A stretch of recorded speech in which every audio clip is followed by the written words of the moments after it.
Alison Rosen. Alison Rosen is your new best friend. Alison, with her the good times never end. Alison Rosen, doing the wavy pencil dance again. Alison Rosen, Alison's your new best friend. Hey everyone, hi, hello, welcome to another episode of Alison Rosen is your new best friend. Now, the careful listener will have noted that I hit the T a little too hard and noted, but also I used to always say welcome to another exciting episode, and I think that I was overusing the word exciting, so now I'm not going to say it anymore. This is like a dopamine fast for all of us. I don't even know if I believe in that, but I'm sitting in the studio. I feel like my mouth is producing too much saliva, and I think you guys should know about that. But starting strong. yeah, now that I know, at least I'm starting up in my head. Mm-hmm. So right out of the gate, not exciting and hot saliva in your mouth talk. Yeah. Do you ever have that thing where you're like, my tongue doesn't fit in my mouth? It's too big or something like that. And then the more I had it intensely in kindergarten. And then at some point I had the realization that the more, if you focus on it, you can feel it. I feel like that's probably happened, but I don't have a strong memory of it. I do. My childhood was plagued with round tongue, square hole, but the other way around. Just feeling like, oh my God, I'm so aware of this, the negative space under my tongue. What's happening? Anyway, I think when you focus on your saliva production, that gets to be too much as well. Then you just drown. You worry you might. Can you gleek? No. I think conceivably I've like accidentally gleeked once and been shocked. Oh, I've accidentally gleeked and then immediately try to recreate it and can't. Do we need to define gleeking for anyone, or does everyone know what it is?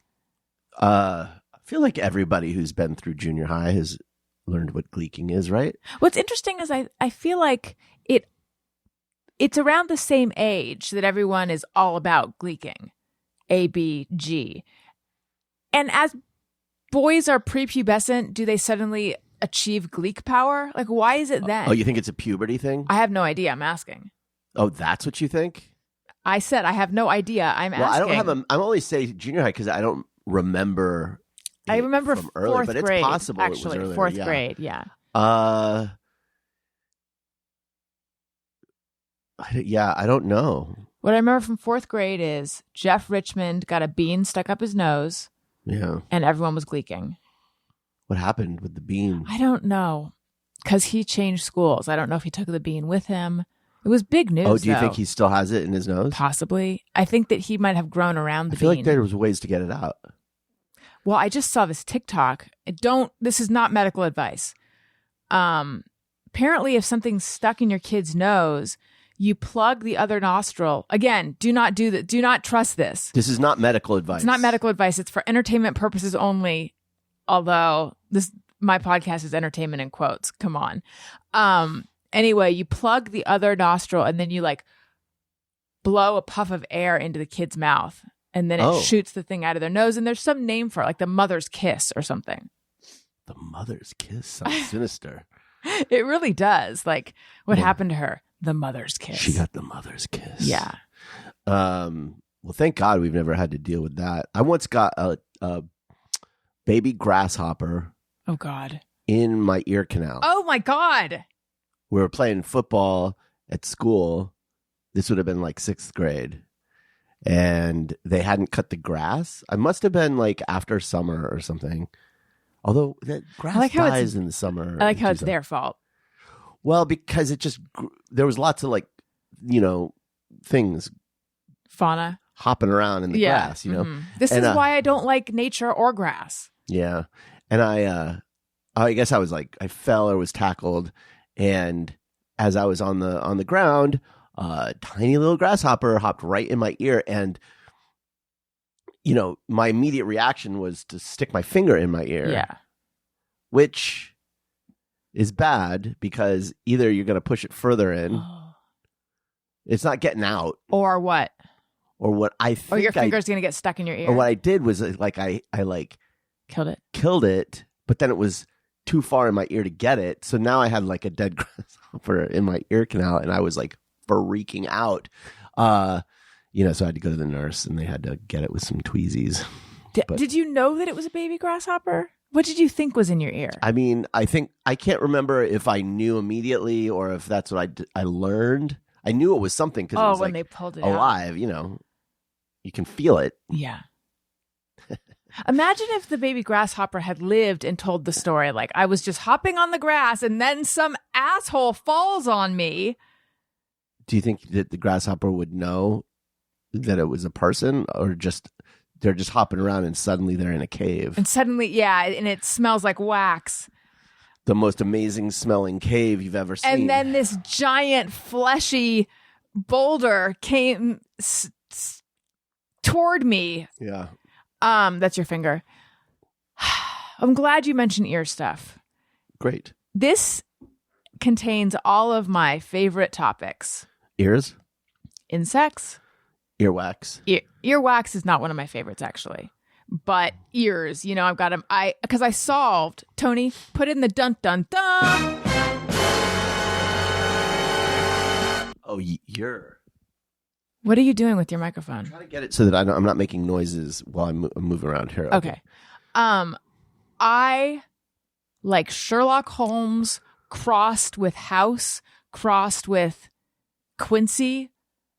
Who else is good at like medical and mystery stuff? Crossed with Agatha Christie, crossed with Jessica Fletcher. Who are other? Dr. Quinn, Medicine Woman. And Dr. Quinn, Medicine Woman. Does Doctor Who do any mystery stuff? Sure.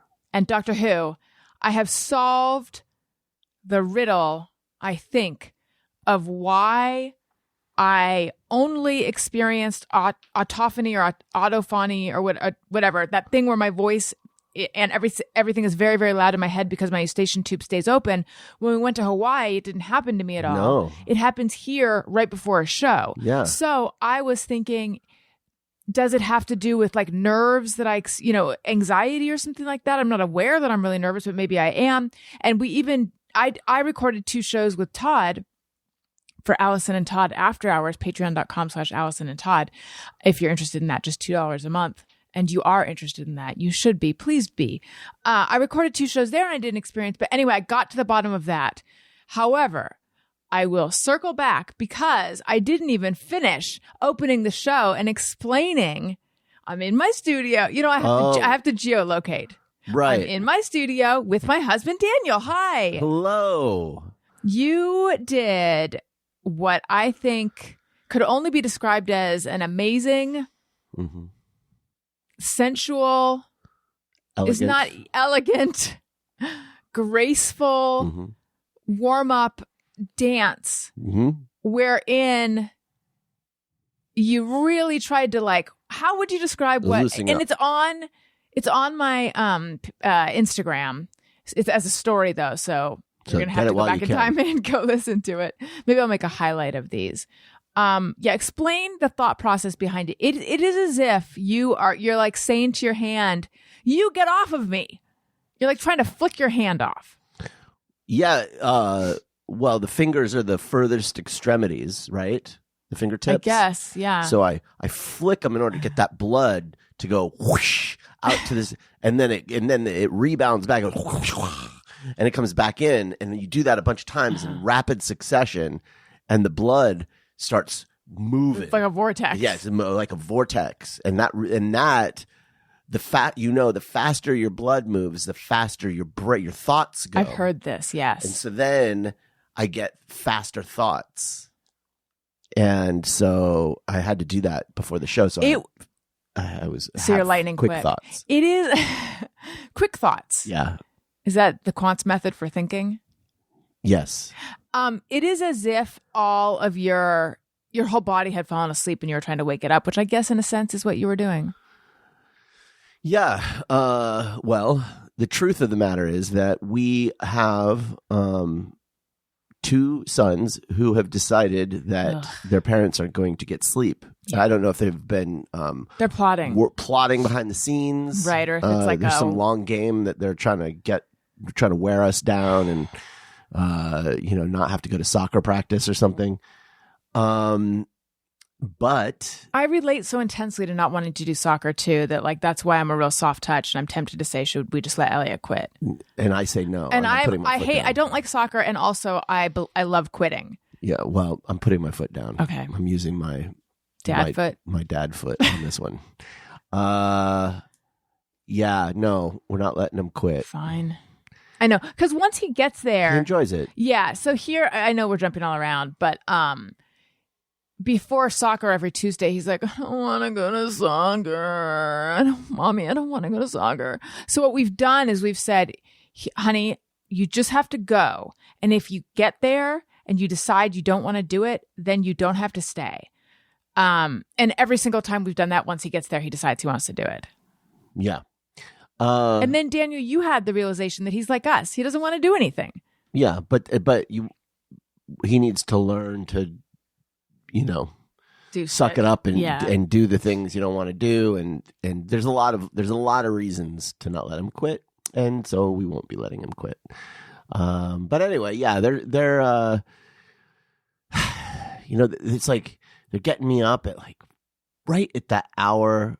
And Daniel has a window, and if you wake him up in his window, he claims that it hurts his eyeballs very bad. And I'll let him go into the details if anyone wants.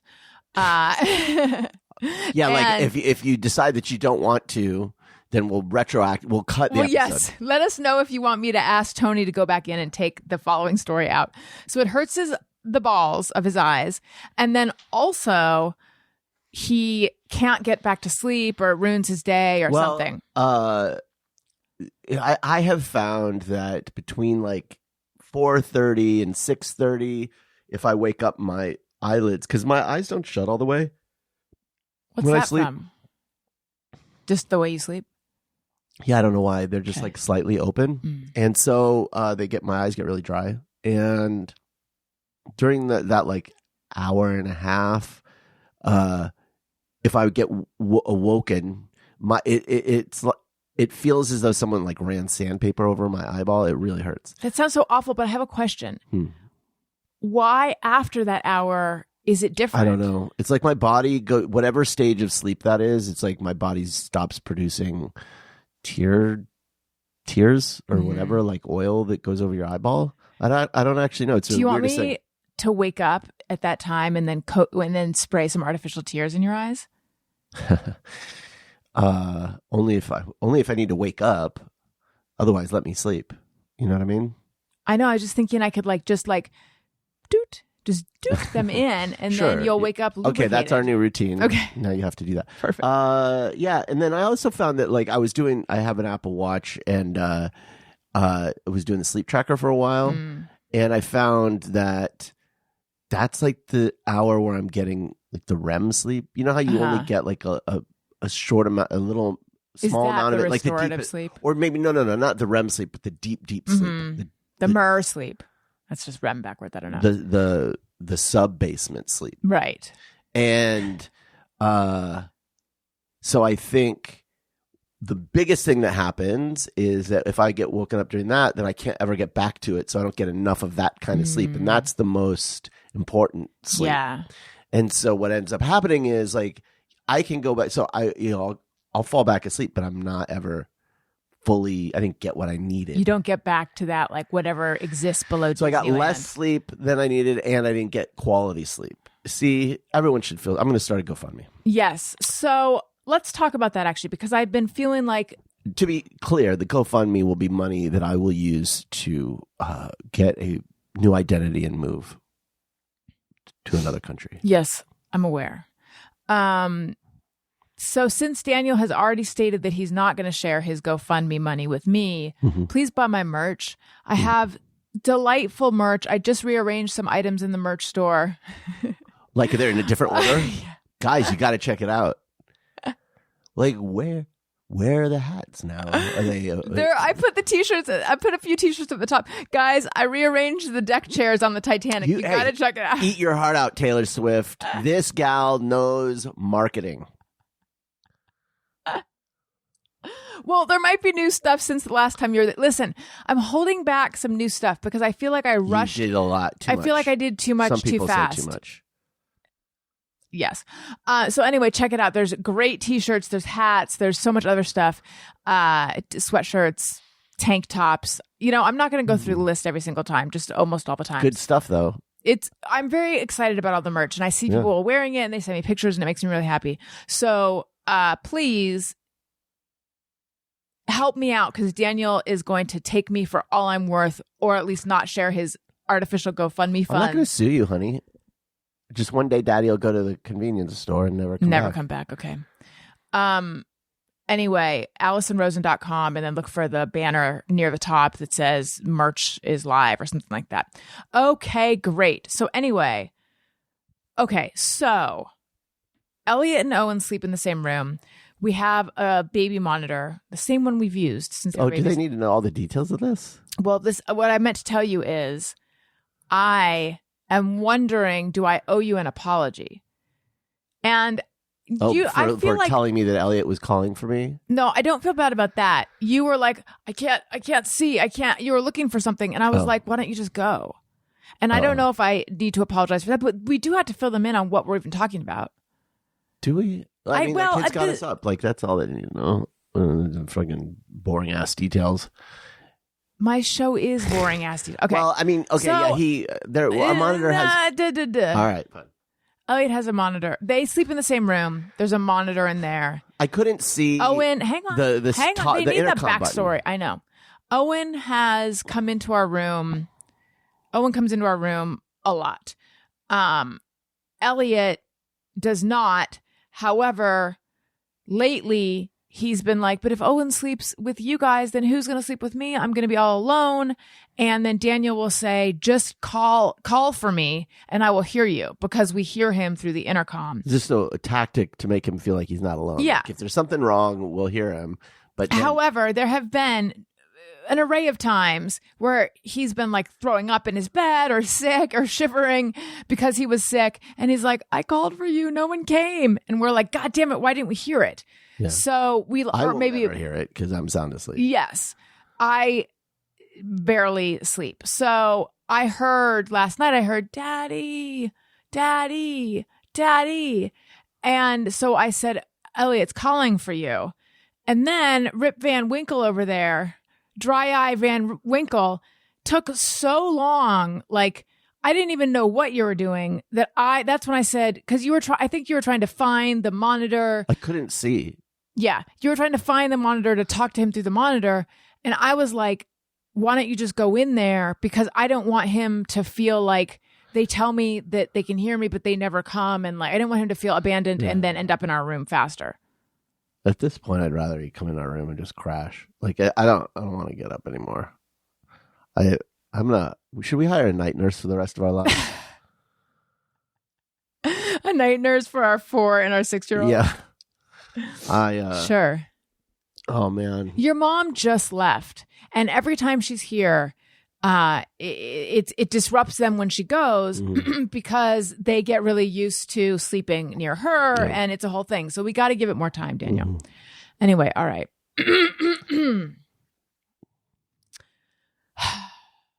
Should we hear a call? Let's hear a call. Yeah, let's break hear up something this. Interesting. Well, I just don't think anyone. Maybe some other parents out there care, but hello, Alison and Daniel. This is Ulysses calling in. Oh. I was going to say long-time listener, first-time caller. I've got a question. I just got to say. What? I didn't realize that was his first time calling in. He sounds a little different than I thought he would. What did you think he sounded like? I don't know. He sounds like someone I know, and I can't figure it out. But I'm very familiar with who Ulysses is because he's been a long-time listener. For you guys, would you two ever consider another place other than LA to live? Say, like New York, would you move back there? Or actually, you live there, so would you find another small community? Maybe like Pittsburgh or Chicago or something like that? Just curious. Thank you very much. Talk to you later. Bye. Thank you for calling in, Ulysses, and letting us hear your voice. Daniel, I'm going to let you answer first. Well, I mean, I think that in order to move back to New York, which I'm sure Alison would love to do, I would, given the right circumstances. Yeah. We'd have to be making substantially more money, like substantially. So I don't know that that's ever going to Thanks. I told you I rearranged the order of my merch. Yeah. I mean, I don't know. Like New York, I love New York. And I love visiting New York. To live there, it's just an expensive city, you know? And so we wouldn't be able to do it now. Also, you know, I prefer the West Coast just personally. Just that's just me. Alison feels a little differently, but I feel more at home on the West Coast. There's a lot of things about the East Coast that I find alienating culturally. So, but I think a lot about like living in other cities. It's just, I don't know. It's hard because my job is here. Alison can get guests here. You know, if we moved, I'd get you. It would be a huge change to, you know, our professional lives. We basically have to make huge shifts. Right. But if we were to move somewhere, where would we go? I mean, I fell in love with Rhode Island, which I don't know much about. And you've never been there? I have, but I haven't spent any, I've like driven around in Rhode Island. I haven't spent a lot of time there. But New England towns. I look at people's stories of them and I'm like, oh, they're so cute. Yeah. I mean, I would consider Vermont, I guess. That is New England. Yeah. It's like the one, maybe like just a. Is it because of bee sand?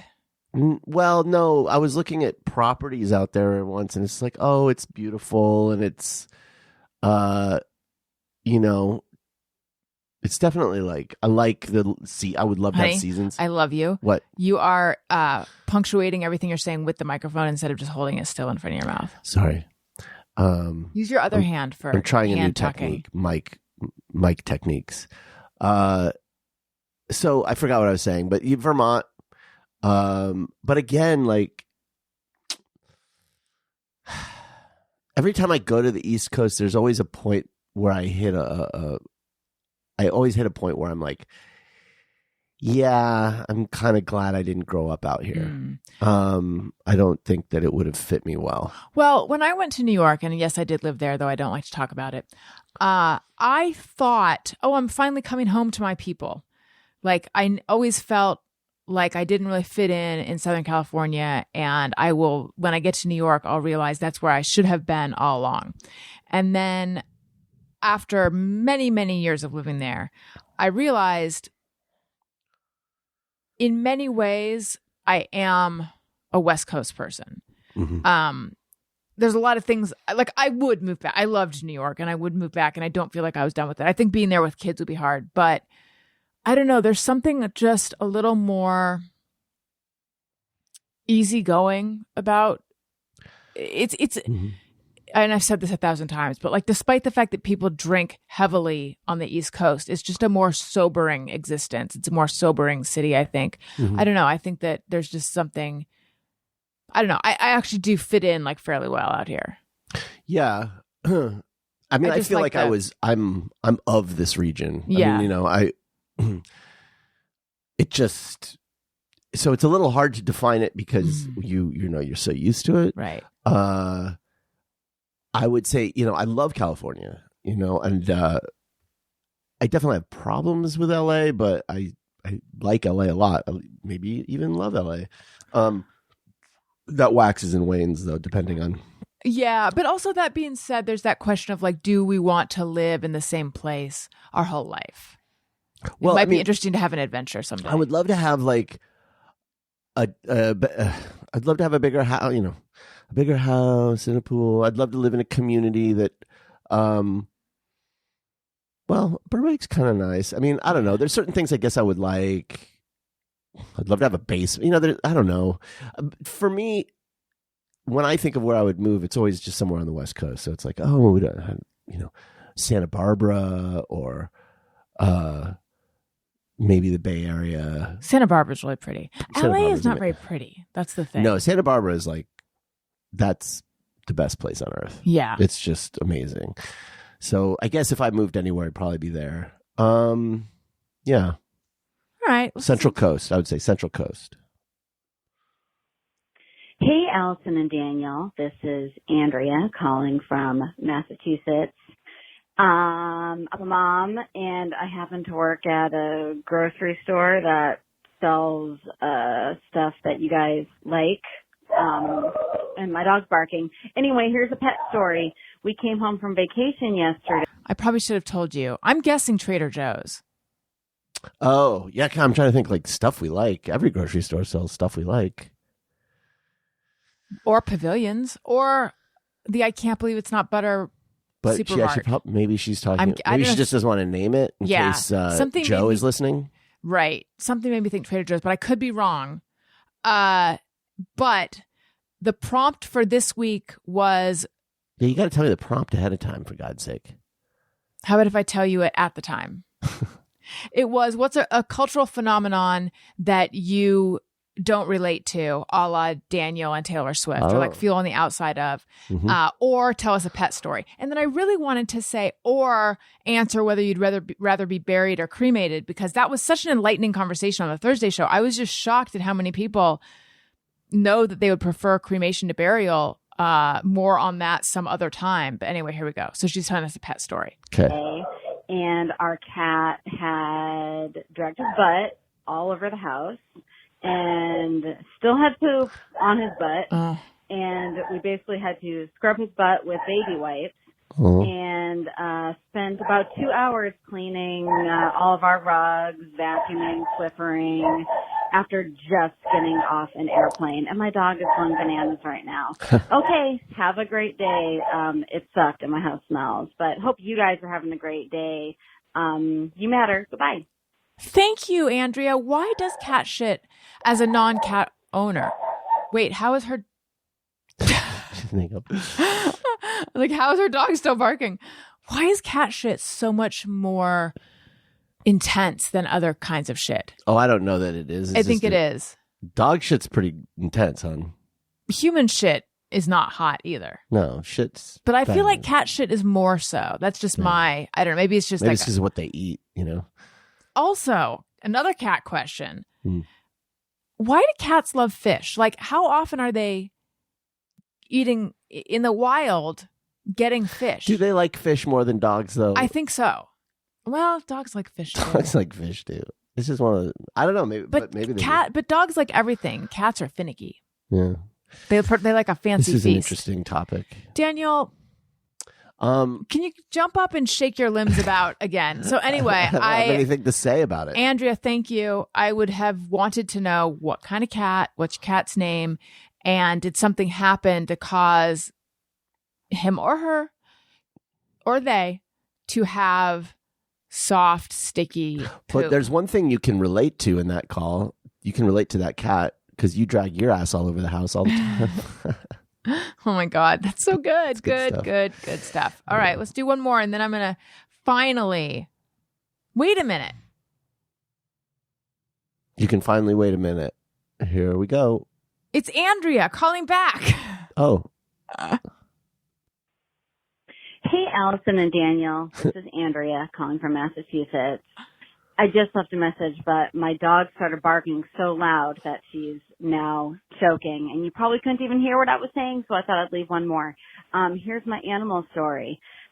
We just got back from vacation yesterday to find that our cat... Okay, I read ahead. Yeah. I read ahead. Uh-huh. We do find out the cat's name. Okay. And we find out the gender of the cat. But, So, okay. Bingo had bingo! dragged his butt His... all over the house, poopy butt, and there was cat poop everywhere. Don't know why. And we had to scrub his butt with baby wipes. And she said it was literally gag worthy. It was terrible. Okay. I'm going to keep looking here just to see if we find out. Okay. Thank you, Andrea. Still need to know what happened to Bingo and Bingo's gastrointestinal tract. Gotta know. My God. We gotta know. Here's another call, but it's 1:31. You guys set an egg timer and then just leave your message for a third of it. Okay, here we go. This one's shorter. Hi, Allison and Daniel. This is Carolyn. I am formerly of Wisconsin, but I just moved with my entire family, including my 7-year-old, to New York State. Had she been listening, we were just talking about this. This summer. We've been here about 2 weeks. I'm completely overwhelmed and have been for since May. But we're here. We're settling But in. she sounds so calm. She's like, my house is on fire and I can't breathe. They call that Wisconsin calm. But how's it going to work in New York State? And I am just getting ready to send my child to a new school. He's going into second grade, and it's a lot, and I'm very anxious about it. But I sent him to summer camp as soon as we got here, like literally as soon as we got here the next day, so that he could start meeting some kids, and that seems to be going well. So there we go. Carolyn from New York. That's how it's going, moving across states and being very overwhelmed. I hope you guys are well. Bye. Thanks, Carolyn. It's going to be okay. Moving is hard, but I believe in you. I believe in your son. Are you still on this show, Daniel? I'm just You don't have to add anything. I'm just asking because your soul. well, I would like to have known where in New York State. Oh, okay, yeah. You know, I mean, We're really realizing the limitations of the voicemail because we want the back and forth, and we're not getting it. Like, why did she move? Right. Where in the state? Right. Does she miss Wisconsin? Well, she did just she got like there. Wisconsin? How's the cheese compare? Are the people where she lives nice? I mean, lots of questions. I have her number. I could just call her. No. Yeah. But we should figure out a live format. Yeah, we really should. Are you ready now? Sure. Do you know Hell what's yeah. coming? No, but I'm ready. Fuck yeah. Bring it. Tony, play the dun dun dun again. Here is what I think is happening to trigger my eustachian tube not closing. And I don't understand why. I know I'm a masterful storyteller, Daniel. So I planted the seeds at the beginning and now they are ready. They're going to bloom. You are like a postmodernist in terms of storytelling. You deconstruct the form. And you make us confront the form itself. Yes. I'm like E.E. Cummings crossed with Keith Haring, crossed with whoever did the gates in New York. Really, you're like the Jackson Pollock of storytelling. Yes. Just scatter it everywhere, wherever it drips. It's just a story bukkake. Anyway, what I was trying to say was I think it has to do with standing for a long time. And I don't know why that would. I don't know why that it has to do with that like triggers it, or that triggers it. No, it triggers it. I don't know if it has to do with like gravity, posture. I don't exactly know what mechanisms are at work when I stand for an extended period of time. However, I had read one of the things for patulous eustachian tube that can help it is to lay down. And I was like, well, you don't have to tell me twice. But before I do a show, I take a shower, I wash my hair, and then I blow my hair dry and I put on makeup, and then I'm walking back and forth from room to room and getting ready, and there's not a lot. And because I don't plan my day well, it's not like I do that and then 3 hours later I do my show. It's like I finish 1 second before the doorbell rings or after sometimes. So I'm rushing, and then when I always notice it because I open the door and I try to say hi and act normal to the guest, but I'm like not feeling normal inside at all because everything's, and then I take a minute, I like hold my ear and I take a minute to explain to them. This happens every single time. Like, why? But I do believe it is because of the hours of standing ahead of time. And here's, because I wasn't doing that in Hawaii. Right. I didn't put on that much makeup for the entire time, A. And then B, yesterday. So anyway, it started to happen before the last show. But when Tony got here, it was 13 minutes before the show. And I was like, oh, fuck, it's happening. And I said to Tony, that thing's happening with my ears. I'm going to lay down for like 10 minutes. And I did. And then it was a lot better. So that was good. But then yesterday, Elliot and I ran a few errands walking. We walked like it was like the first place we went was like half a mile away. And it started happening on the way back. Oh. So clearly I'm not meant to be upright. Yeah. I'm devolving. So Which, Mhm. like on, those drawings of like go from like ape to man, Mhm. how far back do we have to go to get back to all fours? Well, Is at an least ape 100 considered years or so? Like at least 100, at least 100. But I'm saying like, am I Australopithecus? Am I Neanderthal? Am I an ape? No, Neanderthals were on two legs, They were but we're not bipedal. Neanderthals. We're not. I don't think we're. Oh, we're not? Is that a different direction? Yeah, I don't think we're of the same lineage. Okay.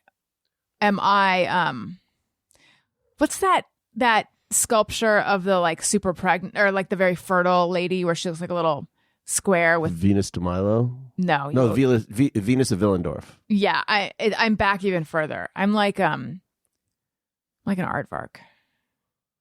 No, do you get what I'm saying though? I'm devolving and I'm saying I understand the idea. which stage of evolution am I going back to? Am I like I a don't know. paramecium? Can I tell you something that I was thinking about while you were talking? Sure.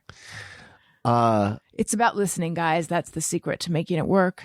Have you ever seen how they will print like complex patterns onto three-dimensional objects by putting a film in water and then they dunk it and they'll dunk the item in the water and it'll take the image on it?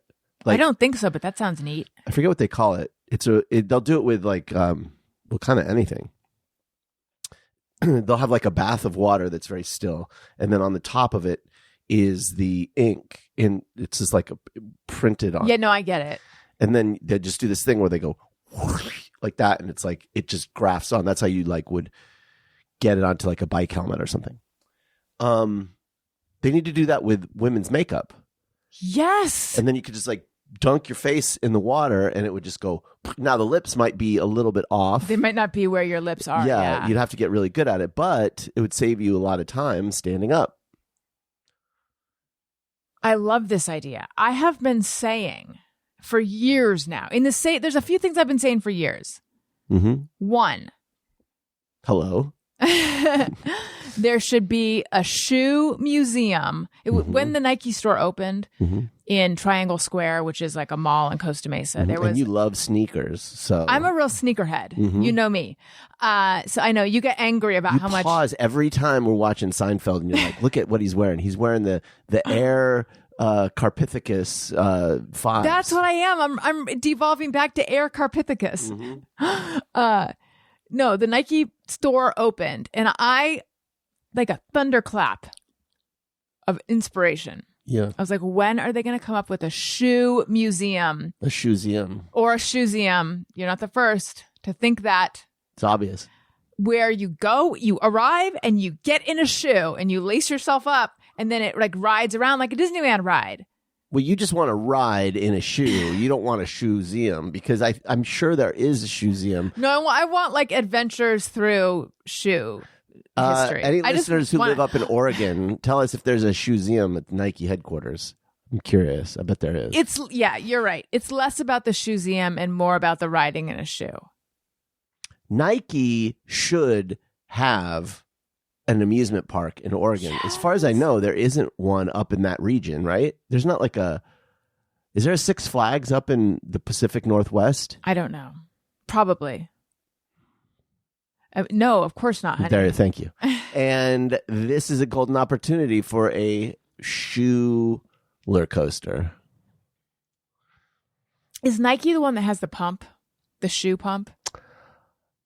I think Reebok had the pump. Well, whatever. Maybe Nike. But for the sake of argument, let's say it was Nike. And then that could be a ride where like someone's pumping and every time it pumps, you like fly up into the air. Do you know where Reebok, why it's called Reebok? I'm thinking. Nope. The founder was someone named Dory Bachman. Oh, interesting. No, I just made that up. Oh, bummer. I got excited about that. It'd be like if I had we could name the Shoeseum ride On-Row. Alison, or is there anything with Iroquois? You know who does that? Who? You know that artist Shag? Yes. Well, we just saw a Shag at that tiki place. Yes, we did. Mm-hmm. His name is Josh. I think it's Josh Aguilar or something. I didn't know that. Shag. You know, speaking of shoes, as we were, one of the things that made me fall in love with you, by the way. Did you? I don't know. Then, can I say something though? I feel like frequently I let you know little things that you said or did that made me fall in love with you. Mhm. And you never tell me any of them. I know. What is that about? Keeping the power balance. No, really. In my favor. Like, sprinkle a few. All right. Because it makes me think, Did I ever? no, I know you love me, Yeah. but I just want like whimsical moments that you recall that were like really sweet and fun. Because I had to say to you, remember the time I showed up at your door very early on and I said, "It's me, the sight for sore eyes." Yes. But I had to remind you, like, I'm keeping track of my own moments like that. I had to remind you of that. The problem is, You don't have a good memory. no, but I don't have a good memory. Well, write them down. I know I should. I wish I did. I mean, I think my sense of it was that it was more of a process for you than it was. Oh, right. Like moments where I was won over. Yeah, like it took you a while. That's like, not true. You were like, I don't know about this guy. I mean, he's hot and everything, but do I love him? I mean, is it just lust? Or Right. Is it it just pure animal magnetism? Yeah. Or is it something real? Right. So, whereas for me, it was just more of a, I don't know, I just kind of knew right away. And then it was a process of trying to stave off all the doubts that kept creeping. It was more the opposite. Like, I have a process.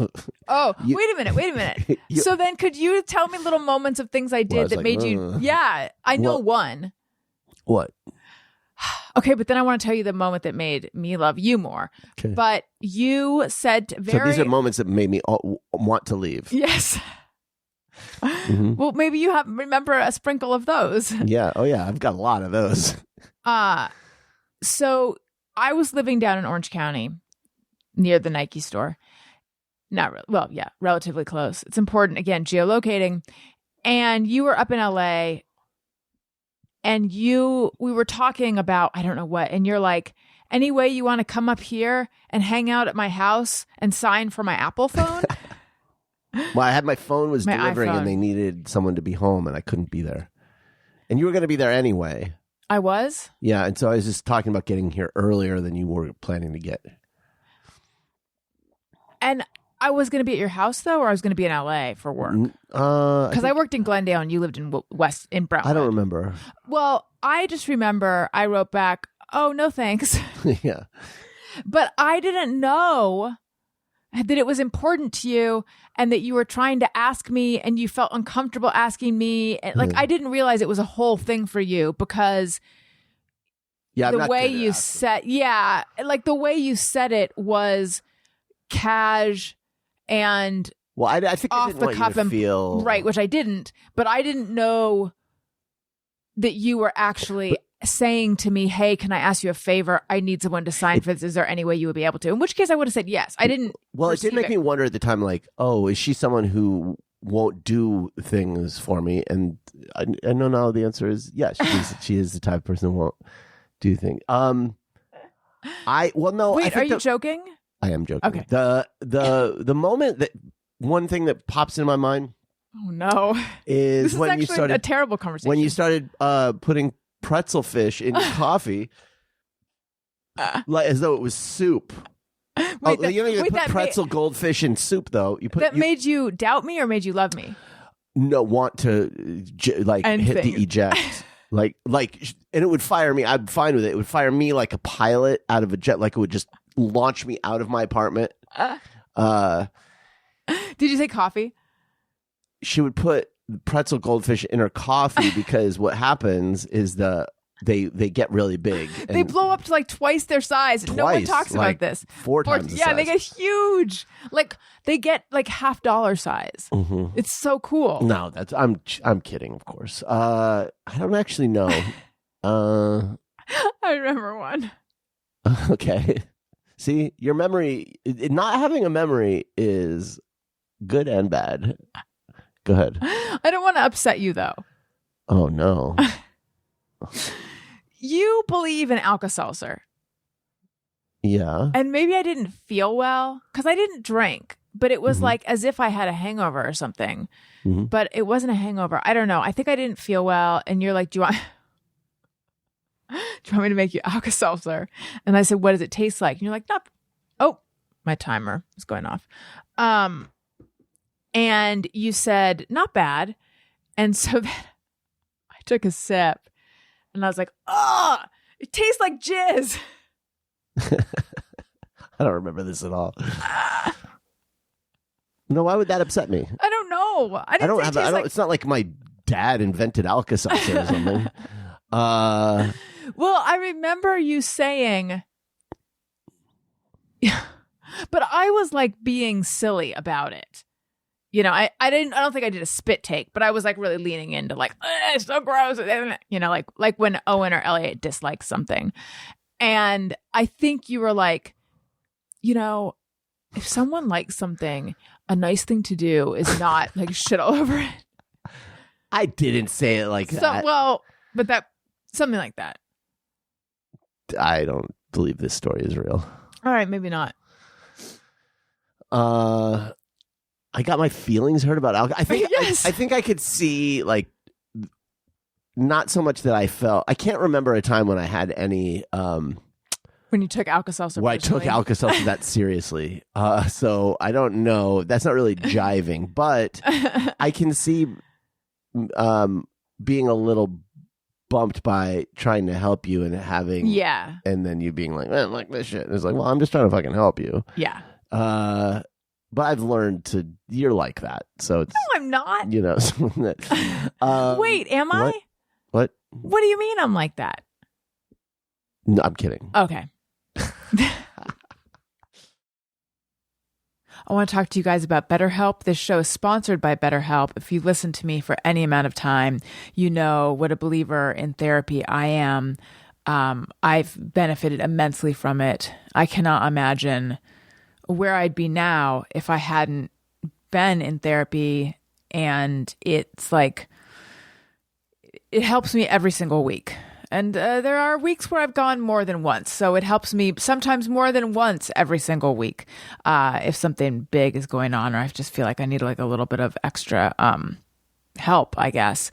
So I am a firm believer in it for anyone who's open to it and even for people who aren't open to it. Look, sometimes in life we're faced with tough choices and the path forward isn't always clear. If you're thinking of starting therapy, give BetterHelp a try. It's entirely online, designed to be convenient, flexible, and suited to your schedule. Just fill out a brief questionnaire to get matched with a licensed therapist and switch therapists anytime for no additional charge. Let therapy be your map with BetterHelp.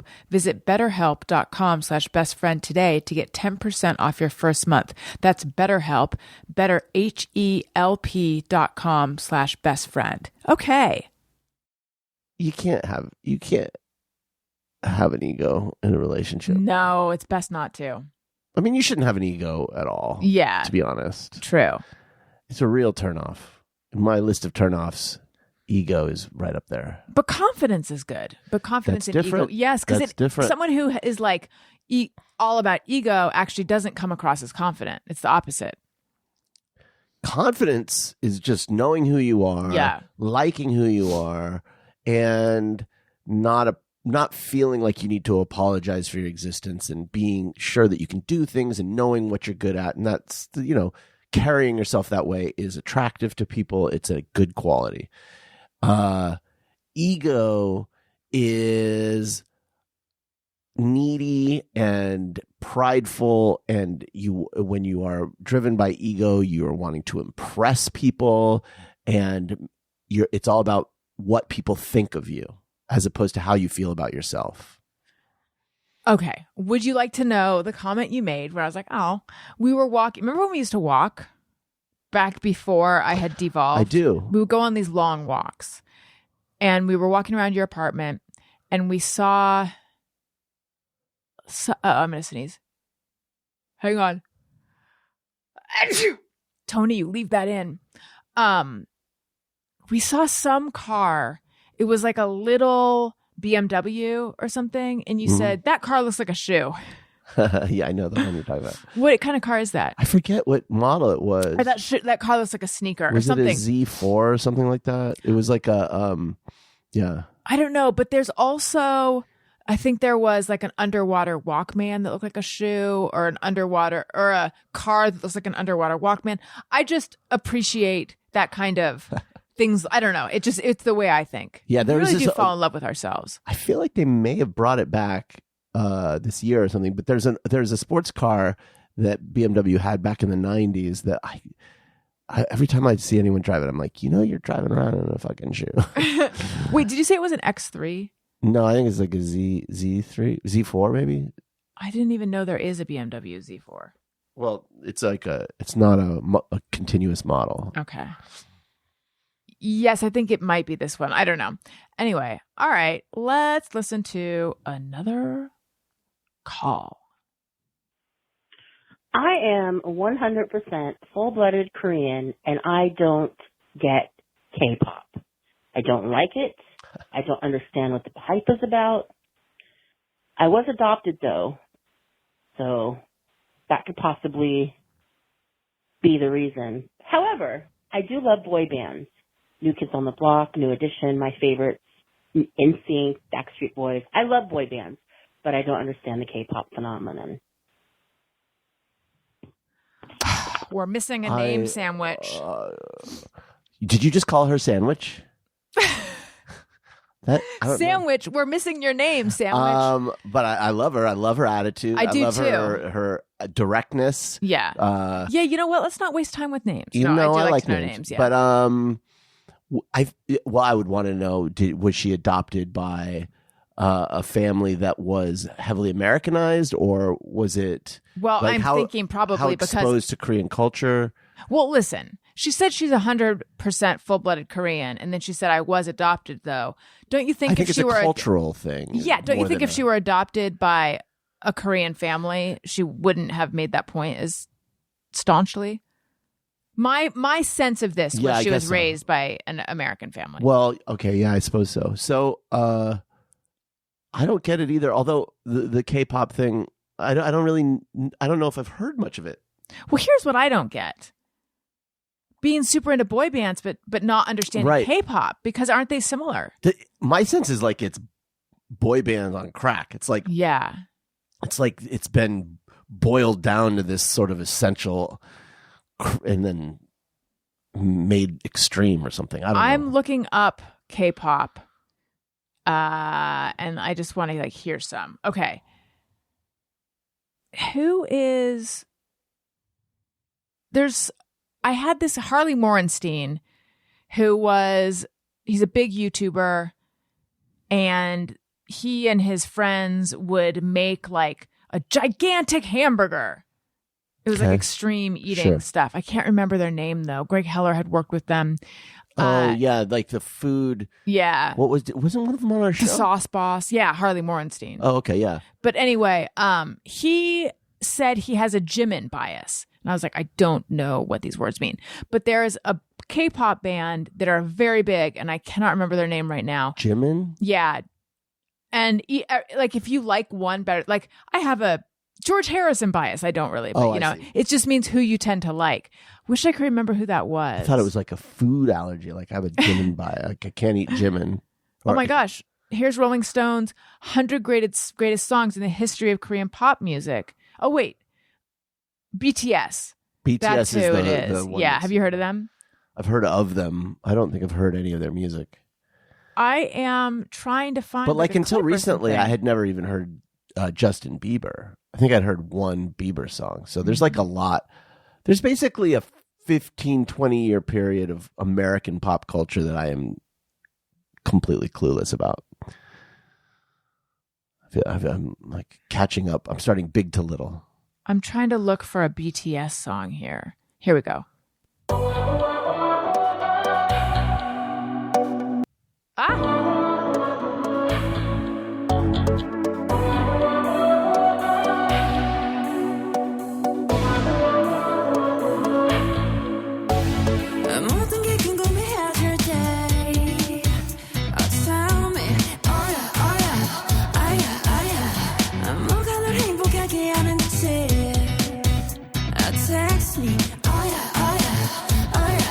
No. English. Wait, she said text me. Wait, was she speaking English the whole time? That's or a was she going guy. back and They're all forth? guys. Oh, what? Yeah. I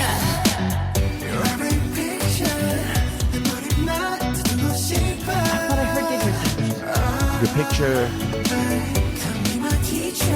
Tell me my teacher. It's a little more like electro than I expected it to be. I will say this. It's a little more like 80s American music.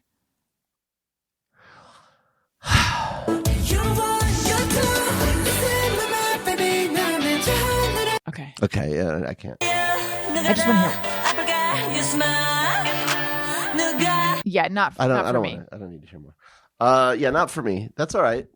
You know, one of the things I realized, so I did comic stuff back in the early aughts, and I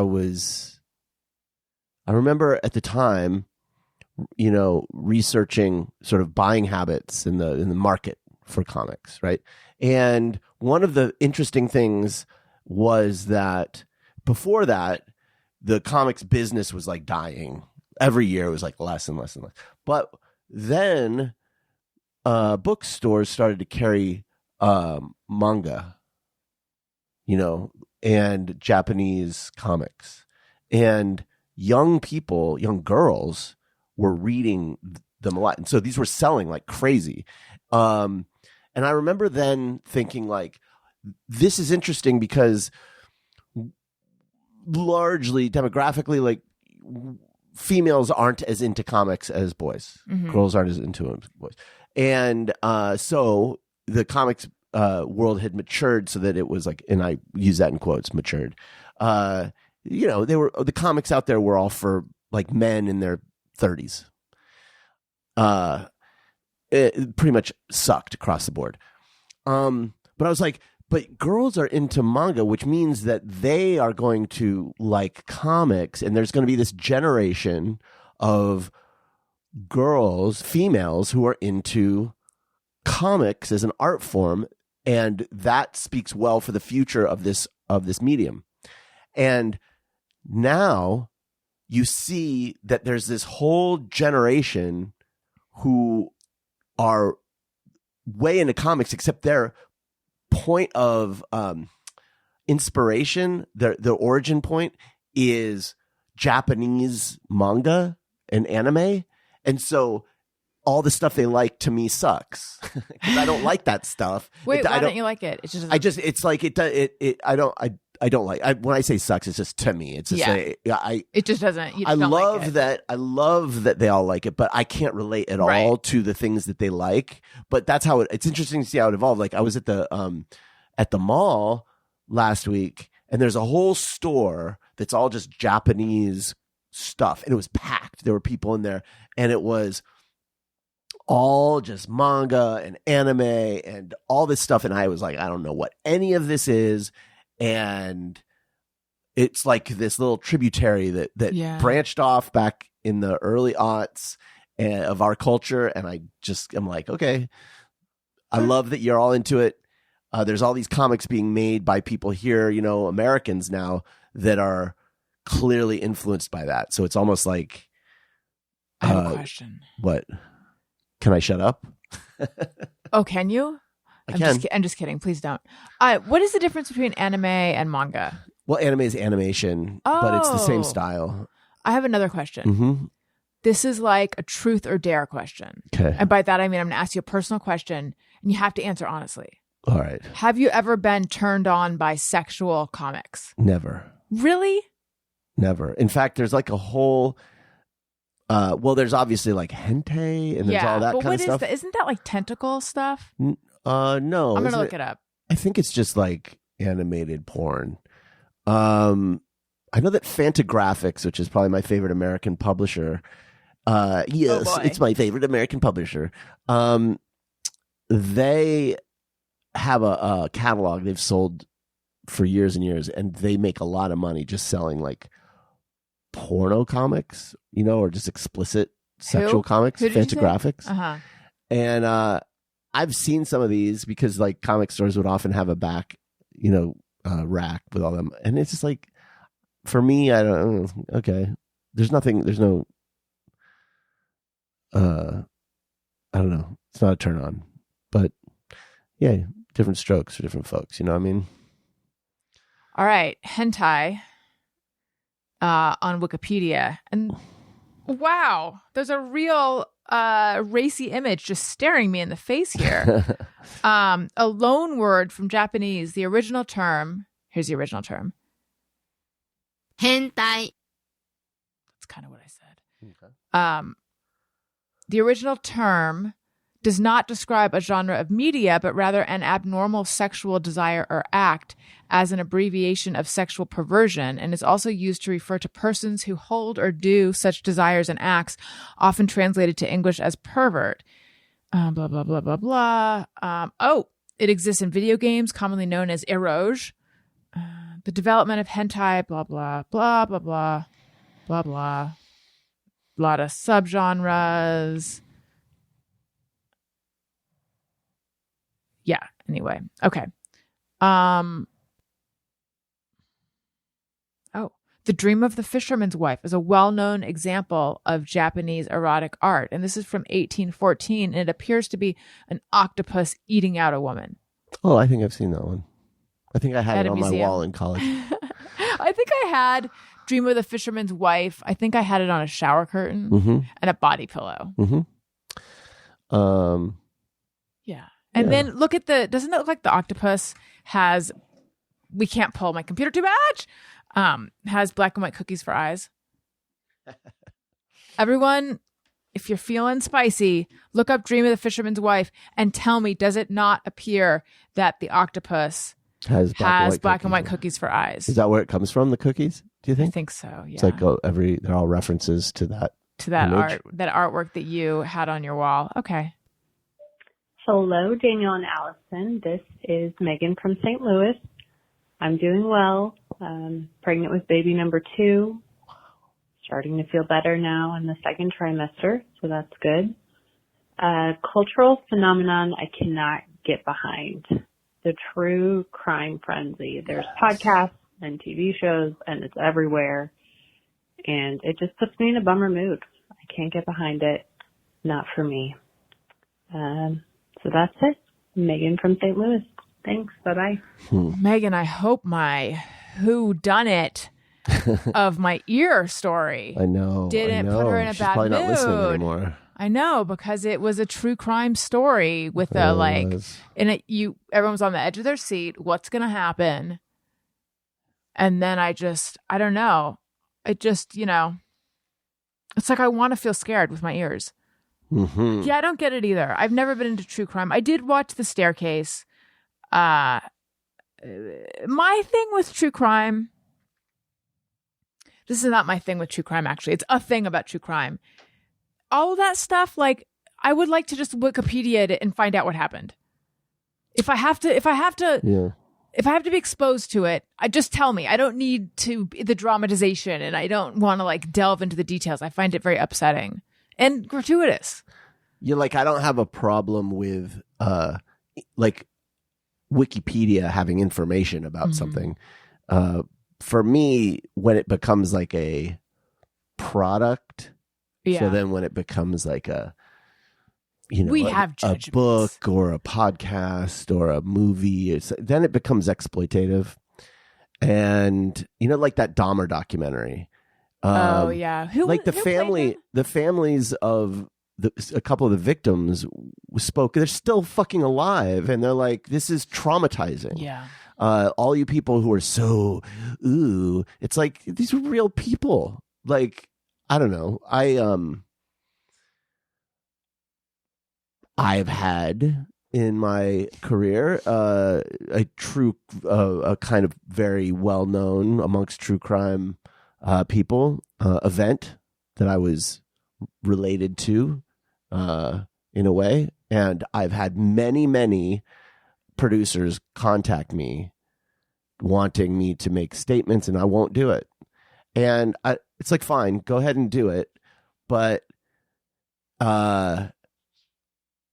like what you're getting, and I don't want to shame anyone. Fine, if you like that stuff, great. I'm not trying to take anything away from people. If you enjoy something, enjoy it. But I just want to say, it is so popular that obviously like it is serving in the same way that like back before we had seen the light on Taylor Swift, because separately we've both come around a little bit.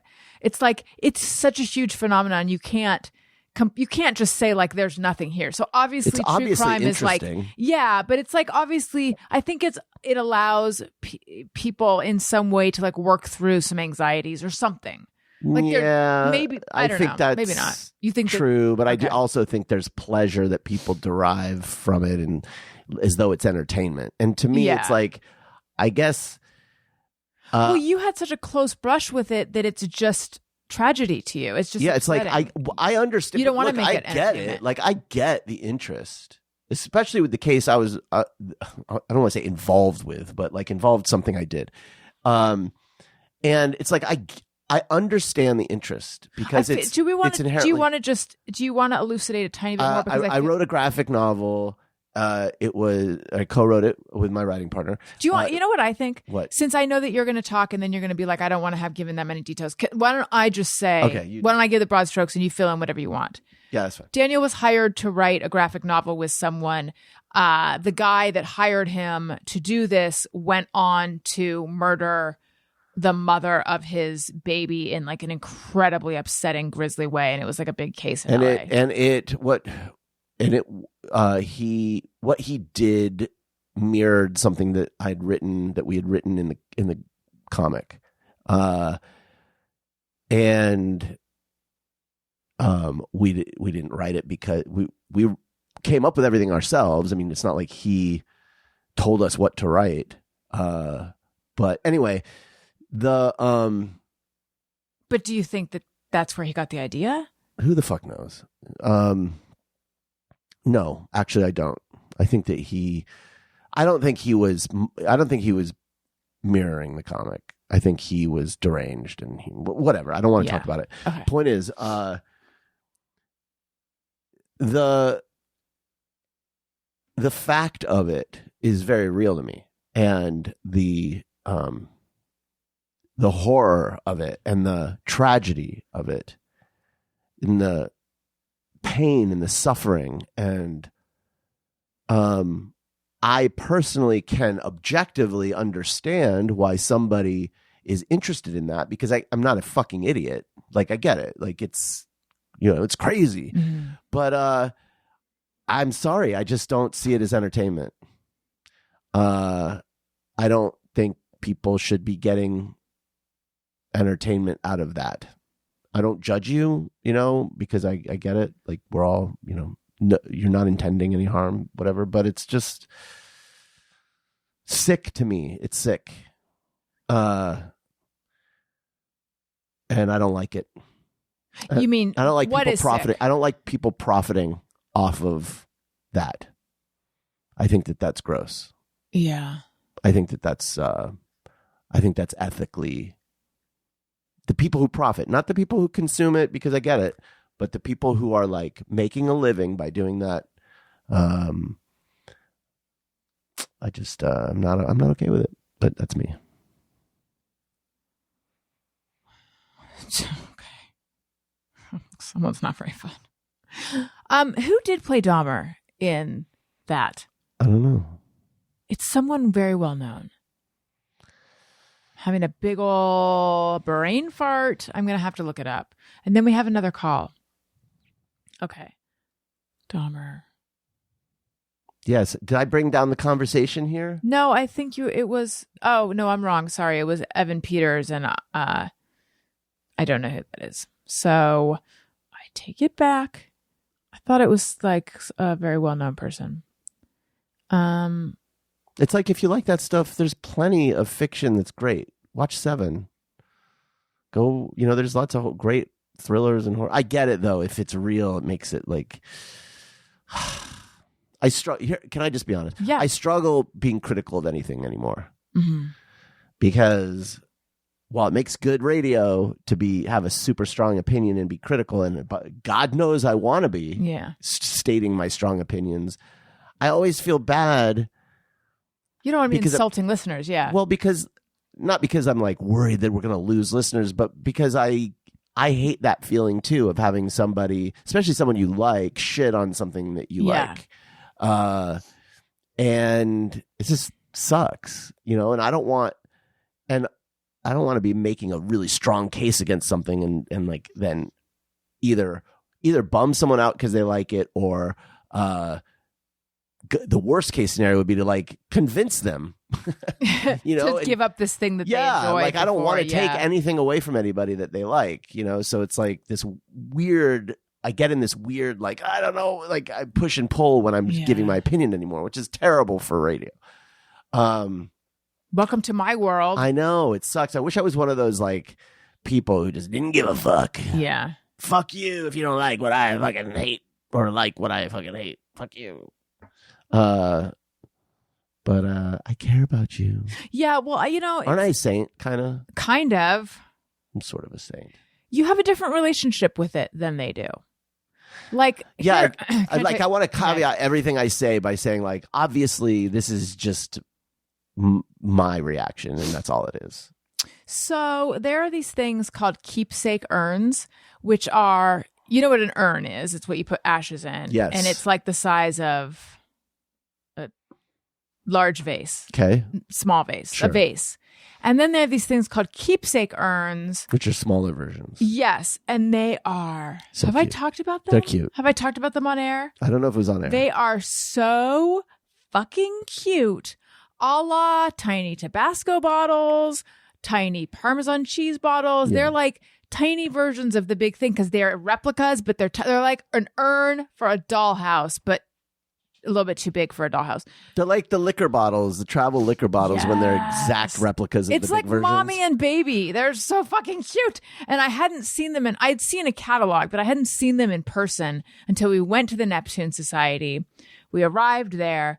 They took us into a room, which Daniel referred to, he was not there, but as their showroom. Because it really was like, here's all the shit you can buy. And it's like, we already told you where to buy, whatever. It's the room where you receive the ashes. It's a racket. Okay, good. Yeah. So anyway, here's a hot tip for everyone.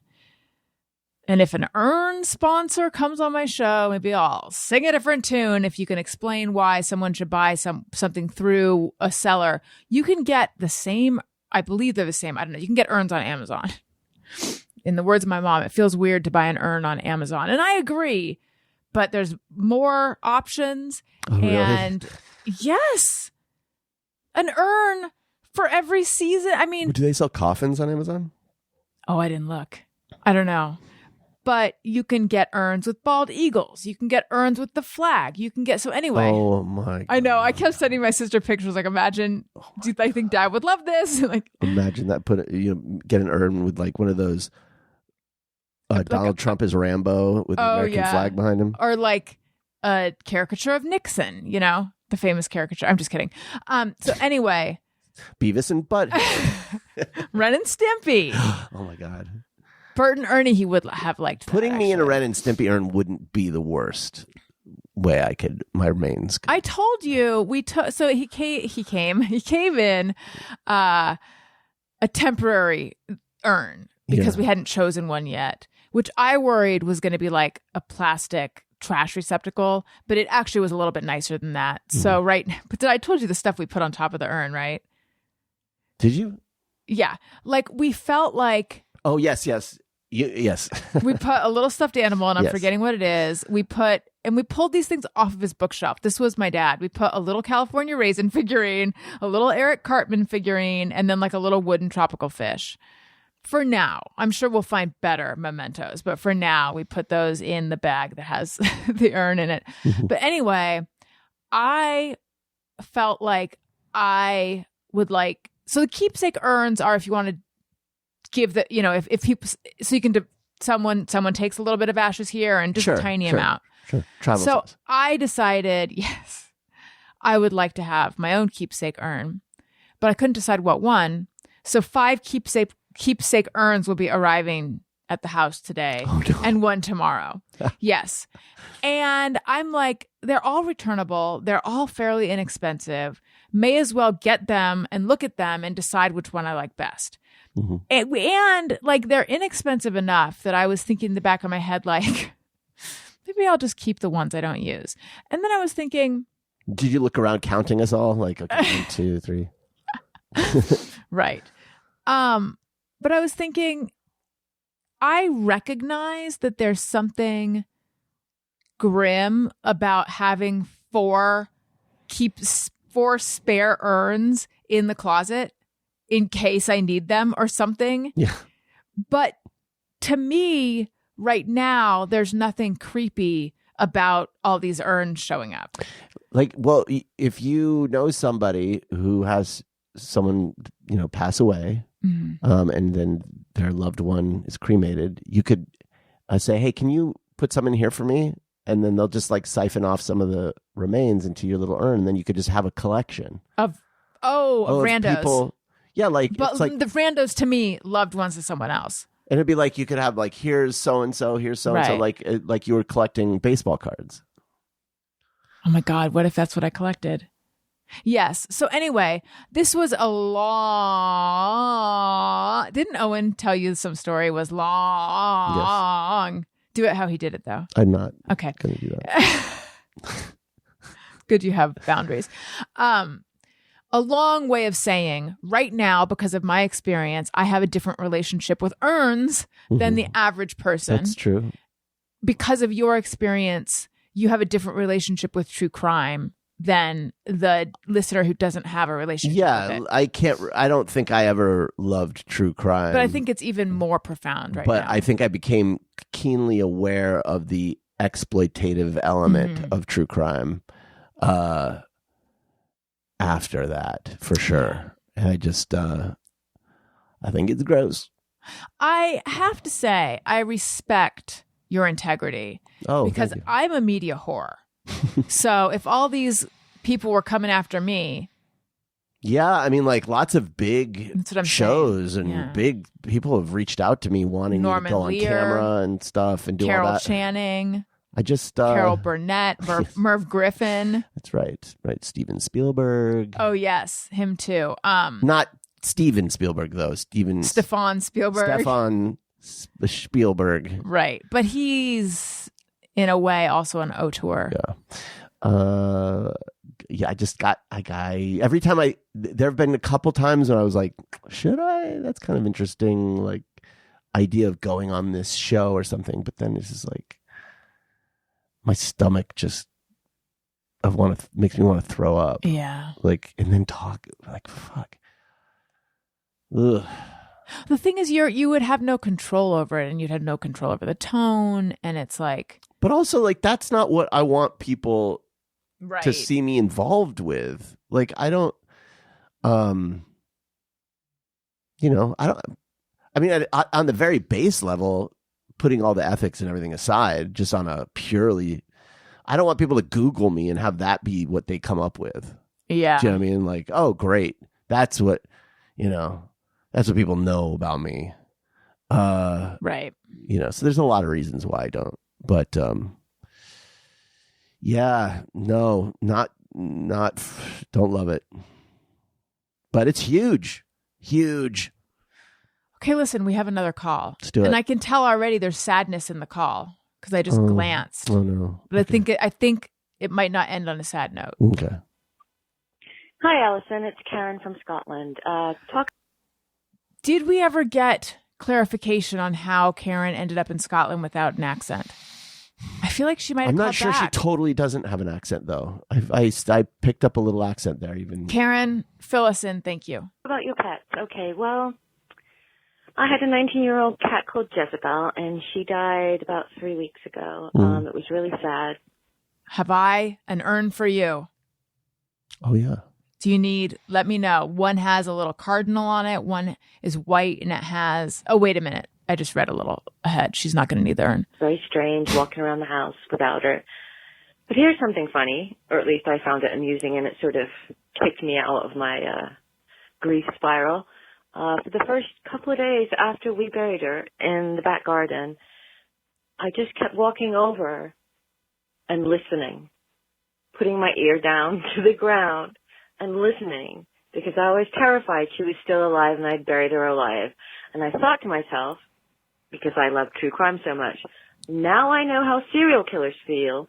Tony, cut out the entire true crime chunk. I want to emphasize, I don't judge people who are into true crime. You judge people who make it. I judge the people who profit off of true crime. Okay. It's Right. a huge difference. If you're into it, that's fine. Whatever. I get it. But yeah. When they go back to check the bodies, because maybe they're going back there, obviously for weird sexual stuff, but also maybe they're just going back to make sure that they're dead because they're frightened that the victim is still alive. So anyway, that gave me a little chuckle, and it definitely helped. Hope you're all doing well. This is Karen from Scotland. R.I.P. Jezebel. Yeah. Cats have longer lives than Okay, dogs. you never know with cat. I get it with a cat. You get what? Oh, right. That it 'cause might come back. Yeah, because they have 9 There's lives. songs about it and stuff. The The cat came back? Yeah. Is that about a cat that has died? No, but Still. But maybe. Is that a kid's song? I think so. Cat came back, The very Next next day, the cat came back. They thought he was a goner, but the cat. Maybe it is about a cat. Maybe it that is. I died. don't know. I mean, they have 9 lives. That's what they say. That's what I'm saying. Right, but who's keeping track? Like Daniel's been drinking 5-hour energy, and so when you got to keep track of what hour. Yeah, I've been like he'll go from being really sleepy to being like, and another thing, I don't know, and I say, what? How many hours left of this energy? Do you sometimes wonder if they'll come up with a formulation that is like 5-hour energy, but no rants? Like it's a no rant formula. Now with less, because they have extra rants. strength. Yeah, maybe they'll have the no rant strength. So it's like, I mean, won't- they're doing amazing things with science these It's days. Why possible. can't they?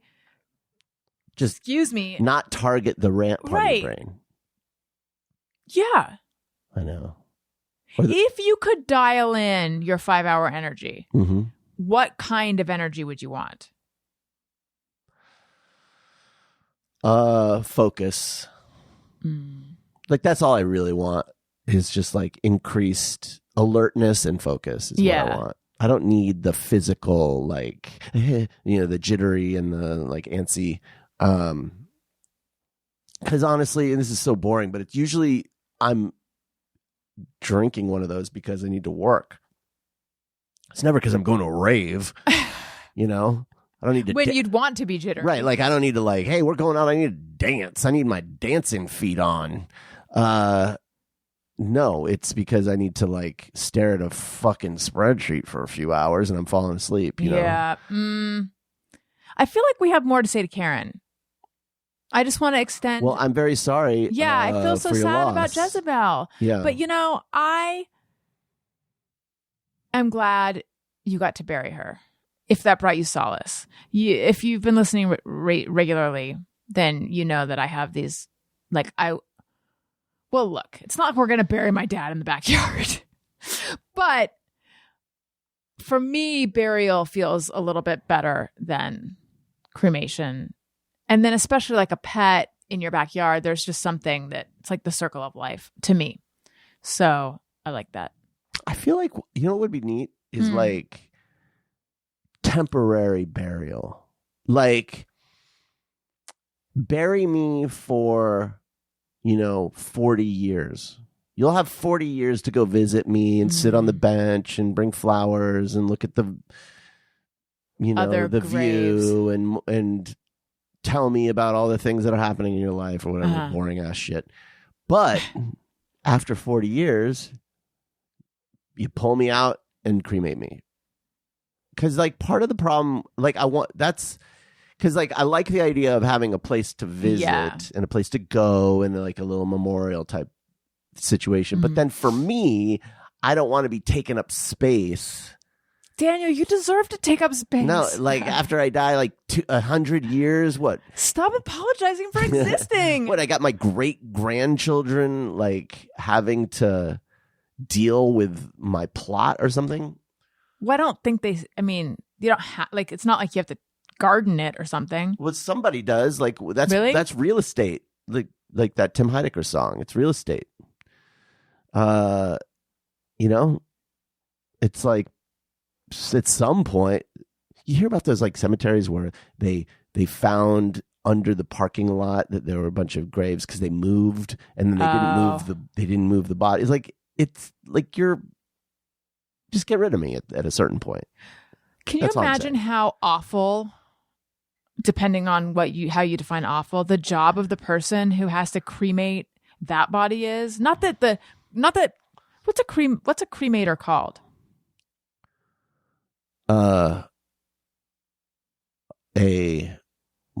Is it just a mortician?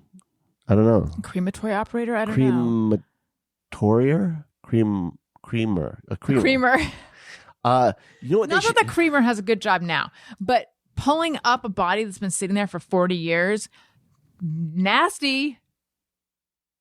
Well, what you do is, first of all, the coffins are pretty airtight. Okay, so it's like Tupperware. You pull it. Yeah, you just pull it up, and it's not like it's. I mean, but then what you do is you design them with a little like release hatch on the end, and then they just you like hook it, kind of like, have you ever seen the big what do you call them, the trucks when they have the cargo on them, like the what the fuck do you call that, the bed? No, the container. Okay, right, those big, like a pallet. No. Like the container that goes on the back of a truck. Sure. I'm brain dead right now. The way they work is they'll load it up, they'll take it to the warehouse, they'll back it up to the thing, and it fits perfectly against the opening. Yeah. So that the people inside the warehouse, they open it and it's just like a room. Right. They're not like stepping outside and then climbing in. It just goes right into the warehouse. So what I'm saying is, like those containers, you just have the coffin like go hook right into the furnace, and then it just goes, and then it's like you just push it out and then pull it back like a Pez dispenser. It's like, and then now you have a fresh coffin. Fresh is not the word I'd use. Well, you wash it, you hose it off, yeah, and then give it to the next generation. Like wanting to be married in the dress your mom got married in. I want to be buried. Yeah, in the coffin. Yeah, so be a heirloom coffin. I think it's just heirloom. Heirloom. No, I'm saying it's like a loom. It looms for your hair. hair. Yeah. Well, some hairs are going to have stuff. What if you had a family heirloom of a heirloom? This is like one of your wonderful jokes that you came up with. I know. I don't even remember. Where you told your mom and she said, "Shut up." I know. My poor mom. Sometimes she doesn't get you. Doesn't get me. It's all right though. But you got to tell them what it was. We've told them before, but tell them again. Leah Remini. Well, the final form was, "Hey, Leah." Wait, what's the question that leads to it though? It's like, what would Leah? It doesn't matter. "Hey, Leah Remini, I see a sea anemone." But you had this convoluted thing of it was like, "Hey, Mom, what would you say to a former Scientologist if she was at the sea?" And it was like a whole thing to lead to it. And there was another one that was like the new Delhi Delhi, the new Delhi Delhi. Yes. Anyway, these are fun things. But what's the question that leads someone to say the new Delhi Delhi? It was like, what is like what I you don't call? even remember. It doesn't matter. So long ago. Let these things you were die. young. Don't No, live I in the can't let past. go. I have trouble letting go. But anyway, we're talking about cremation. Can I tell you what my current anxiety is? And then we're going to let them go. I'm sure you will. But what am I? Great. I have a pain in my leg right now. My current anxiety is, okay, we are embroiled in a little thing with the termite company. I would not say it's elevated yet to the level of thing. However, I don't know how much detail I went into. But we got back from our trip. Our house was tented while we were gone. And many of our items were missing. And I thought, could they have been stolen? But it makes no sense that they would have been stolen. No, that's not true. I don't know why it would make no sense. Something in my gut said I don't think they were stolen, but it just didn't make sense. And then it was subcontracted, and I read Yelp reviews of the subcontractors. And there were like a lot of people mentioning that they think stuff was stolen, but I still just didn't think it was stolen. And then I looked at our Ring camera footage, and you see the guy just carting boxes full of our shit and putting it in the trash. So I wasn't thrilled with that. And I mentioned this to him. So, and we hadn't been charged yet for the termite tenting situation. And so I think right now it's between like him and the subcontractor. And in the meantime, I read the fine print of the contract, and it says, should I not go into all this? I guess there's no reason to not go into the detail. It's not like they listen. And also if they do, now they'll know. Well. The contract says, what I haven't said in this episode though, is that you have to put anything that you ingest, or like there's like a list of items you have to put in these special double bags. And they had like not given us enough bags. And then they were like, are you sure that do you need to put all this stuff in bags? So we weren't. So then like if anything was manufacturer sealed glass foil plastic, we didn't put it in a bag. That was the stuff they were throwing out, stuff that did not need to be put in a bag. So anyway, I looked at the contract, and it says improperly bagged items will be bagged by us at a charge of $25 a bag. Nothing in there says that they're going to throw out our stuff. So I feel like good, because I wondered anyway. So I think they didn't have the right to throw our stuff away. They didn't have the right to throw out our property. No. Mm-hmm. And on the contrary, the contract we signed said if we didn't bag it correctly, they would bag it. Yeah. But then they're like, we're not responsible for anything that happens. But it's like, but they mean they're not responsible for our house being broken into while it's under a tent. Yeah, I think there's that's my understanding of what that means. Yeah. I think maybe he should be reminded that he doesn't he didn't have the right to throw our shit away. Yeah. So I've been like waiting to hear what they're gonna offer or whatever, because I think they should reimburse us for what was thrown out. And anyway, I got the invoice from the company today. So I texted the owner who I communicated with originally. And I was very nice. I was like, hey, just wanted to check in to see where things stand. Have you talked to the subcontractors? I received an invoice today, hence curious, what the status is. I didn't say, look, I looked at the contract, I didn't say all that stuff. I have 3 videos of them anyway. But since I sent that text, I have like a nervousness in the pit of my stomach, like, oh God, I'm about to have a fight. Is this going to be a whole fight? I don't want to have a whole fight. What's the next step if he refuses? Do we have to get lawyers? I don't think he's going to, though. We could take him to small claims court, and I think we'd win. Yes, or they could, but wouldn't they have to take us to small claims court to get us to pay? Like, we haven't paid yet. I guess so. Like, we could pay what we think we owe. Yes, I'd say yes.